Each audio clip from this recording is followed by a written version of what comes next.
Bu ad elə belə ad deyil. Böyük bəhmənli tarixlə mühürlənmiş torpaq. Bura qanun danışmır.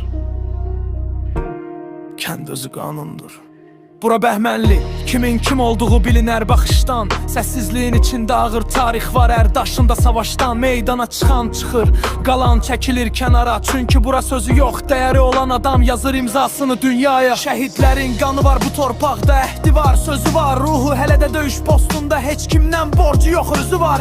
Ona görə burada hörmətsiz addım atan ayağının səsini belə eşitmir. Adı çəkiləndə səslər kəsilir. Böyük bəhmənli, səssiz qanun, dik duran baş, qırılmayan ruh.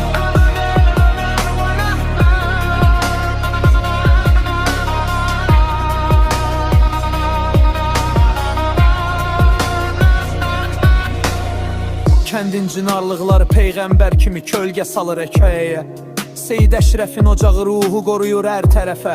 Burada zarafat ağırdı, sözün qiymətini bilməyən özü qiymətdən düşər. Hər kişiyə kişi deyilməz, adı vardı, ləyaqəti var, iz qoyar, gedişlə ölçülər. Ərazisi geniş amma adam azdandır burada. Çünki kənd deyəndə sürü yox, səviyyə olur fərq burada.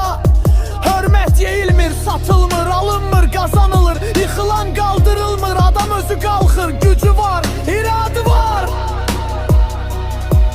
Bəhmənli ad yox, xəbərdarlıqdır. Kimsə sınamaq istəsə, öz tarixini dəyişər. Amma kənd dəyişməz. Burada hər oğlan kişi doğulmur, amma kişi kimi böyüyür. Döyüş gödəkçəsi bir dəfə geyinilir, sonra